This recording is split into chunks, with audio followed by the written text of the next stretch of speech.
त्याचे समाधान होऊन ते सद्गुरू प्रेम अनिवार्य होऊन अश्रू गळत राहिले. मग व्यथित अंतःकरणाने नारायण भट्ट आपल्या सद्गुरूंचा निरोप घेऊन निघाले. डोळ्यातून अश्रुधारा वाहत होत्या.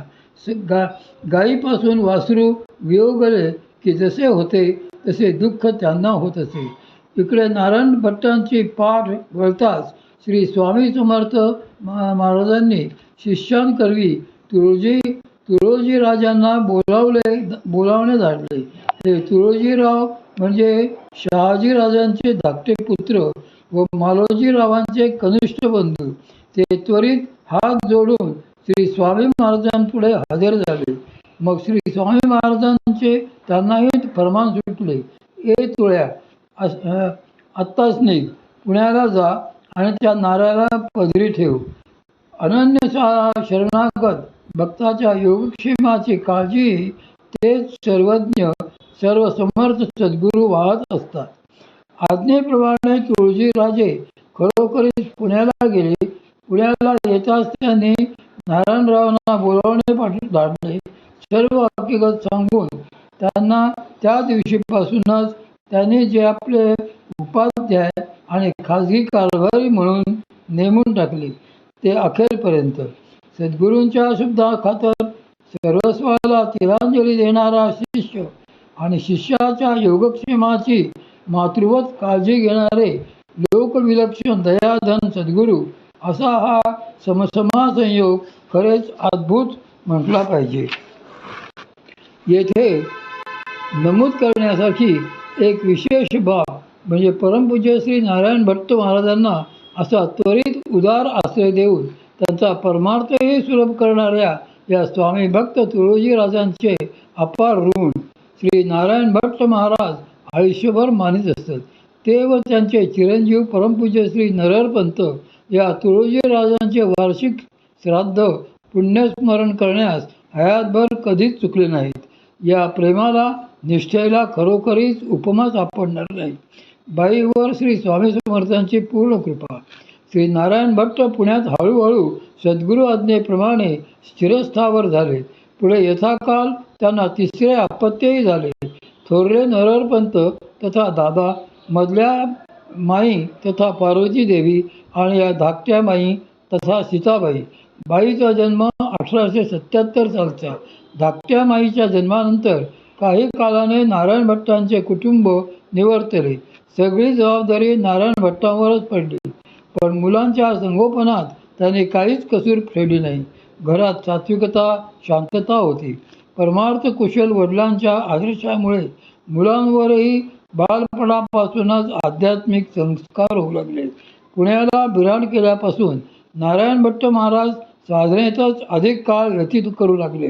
श्री स्वामी महाराजांनी लौकिकदृष्ट्या देहत्याग शके 1800 चैत्र वद्य त्रयोदशी मंगळवारी सायंकाळी म्हणजे 1878 सालीच केला. तदनंतर नारायण भट्टांनी श्री स्वामी महाराजांच्या आज्ञेनेच एके दिवशी शिवमुहूर्त बघून नरहरपंतांना आणि बाईंना विधीपूर्वक परंपरेने आलेली स्वामी कृपेची शक्तिपात दीक्षा देऊन कृतार्थ केले. नरहरपंत व बाईंनी पुढे कठोर तपाचरण करून आपल्या तपाने आचरणाने श्री स्वामी समर्थ महाराजांचे पितृत्व प्रक्षिप्तच सार्थ केले. दत्तोपंतांचा सोन्यासारखा संसार. पार्वती देवी असा समर्थ कृपेचा समर्थ वारसा घेऊनच देशपांडे यांच्या घरची लक्ष्मी होऊन आल्या होत्या.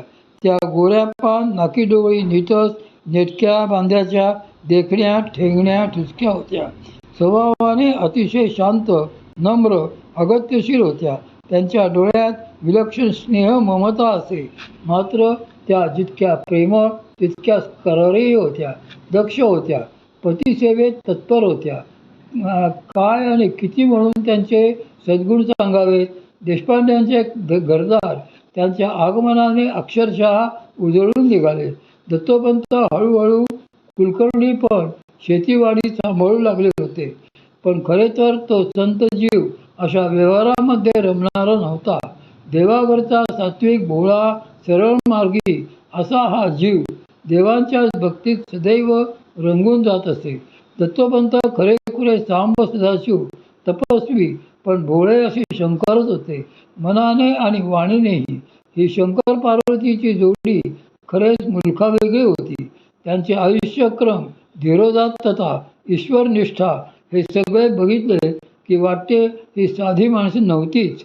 हे तर अवतार कार्य, जन्मोजन्मीची पुण्याई फळाला येऊन मिळालेला हा कृतार्थ जन्म आणि वर उदंड सद्गुरू कृपा. परमार्थाच्या प्रांतात या दोघांनाही काही उणे नव्हते, पण असे अलौकिकत्व अंगी असूनही ते त्यांनी कधी आपण होऊन कुणाला दाखवले नाही.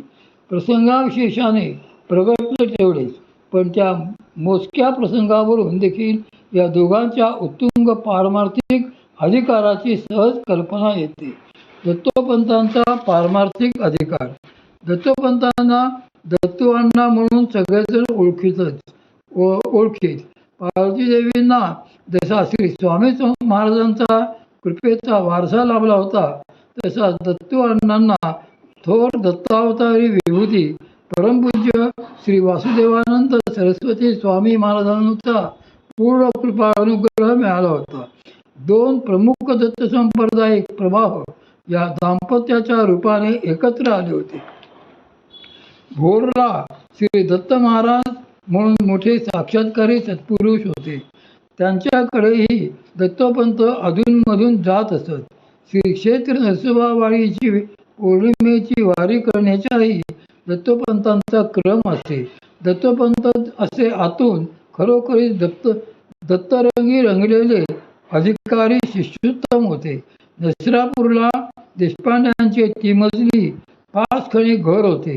पुढे सोपा आणि प्रशस्त अंगण, घरापुढे ओटा, ओट्याला लागून घराची समोरची भिंत आणि दरवाजा, आत पडदी, जोते चढून गेल्यावर ओसरी, पुढे गेल्यावर मध्ये माजघर आणि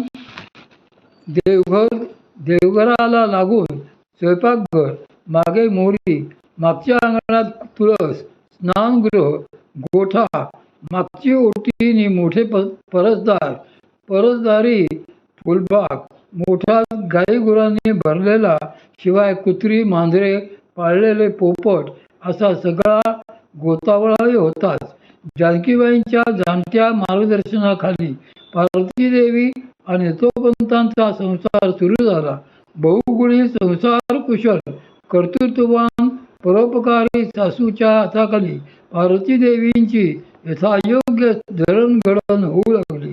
ही शांत, सुशील, समाधानी, सदा हसतमुख आणि कामाकामात तत्पर, नीटनेटकी असलेली सून त्यांच्या सर्व कसोट्यातून पूर्ण पार उतरली. त्यांचा जीव हळूहळू सुनेवर जडला, इतका की वेळप्रसंगी ज्योतिष आणि वैद्यकीचे ज्ञानही त्या हातचे न राखता सुनेवर देऊ लागल्या. व्यवहारात दक्षतेने वागणे शिकवू लागल्या. मोठ्या सुखासमाधानाने सगळ्यांचे दिवस जात होते. जानकीबाईंनी वाटण्या केल्या. राघवपंतांचे निधन होऊन बरीच वर्षे झाली होती. दत्तोपंतही करते सवरते झाले होते. प्रेमळ लक्ष्मीसारखी सून हाताशी आली होती म्हणून जानकीबाईंनी समाधानी होत्या. तरीही एक काळजी त्यांना सारखी लागत असते. आपल्या धाकट्या मुलाचा आणि सुनेचा सरळ देवभोळा स्वभाव त्यांना माहिती होता. या उलट थोरला सीताराम आपमतलबी होता. त्याची बायको ही तापट व खाष्ट होती हे त्या जाणून होत्या. आपल्या पश्चात वाटेइच्छांचा प्रश्न येऊ नये म्हणून त्यांनी आपल्या डोळ्यादेखतच दोघा भावांच्या 2 चुली वेगळ्या करण्याचे ठरविले. पुढे त्या हेतूने त्यांनी घराचे 2 भाग केले. मग एक दिवस त्यांनी धाकट्या सुनेला पार्वतीबाईंना जवळ बोलावले. संसाराची वाटणी त्यांना समक्षच करायची होती. धाकट्या सुनेला जवळ बसून त्यांनी तिला विचारले, पोरी, अगं तुला काय काय हवे यातले? पार्वतीदेवी थोड्या संकोचल्या. थोडेसे घुटमळत त्यांनी शांतपणे विचारले, सासूबाई, मला फक्त मारुतीची मूर्ती तेवढी द्याल का देवाऱ्यातली? ते अनपेक्षित मागणं ऐकून जानकीबाईंचे डोळे भरून आले. या तरुण वयातही सुनेची ही अलिप्तता, अपरिग्रह बघून त्यांना गहिवरून आले. फार मोठी देवी संपत्ती, जी पोर जन्मजात सोबतीला घेऊन आली आहे. तिला या भांड्याकुंड्यांमध्ये काय रस असणार हे त्यांना मनोमन पटले. खरे म्हणजे देशपांड्यांच्या घरात त्यावेळी काय नव्हते? सोने, नाणे, दागदागिने, भांडी कुंडी, कशालाच काही कमतरता नव्हती. मोती तर पावल्यांची मोजावे लागत. पण ही सारी गडगंज संपत्ती सोडून पार्वती देवींनी काय मागितलं तर आवडत्या मारुतीरायांची मूर्ती. जणू श्री भगवंतांची भक्तीच मारुतीरायांच्या रूपाने त्यांना हवी होती. इतर सर्व मायामोह त्यांच्या मनाला शिवूही शकले नाहीत. म्हणूनच त्यांचे ते विशुद्ध मन देवांशी नाते जोडून बसले होते. श्री स्वामी समर्थ महाराज देखील आपल्या या लाडक्या लेकीचे हे मागणे बघून मनोमन बेहद्द सुखावले असतील. समाधानाने दरवळल्या दिव्य स्वांगंधात आनंदाने डुलले असतील. 1896 साली पार्वती देवींना प्रथम अपत्यप्राप्ती झाली. ही पहिली मुलगी जन्मली आणि लगेच देवाघरी गेली. उभयतांनी देवाची इच्छा असावी असे समजून हा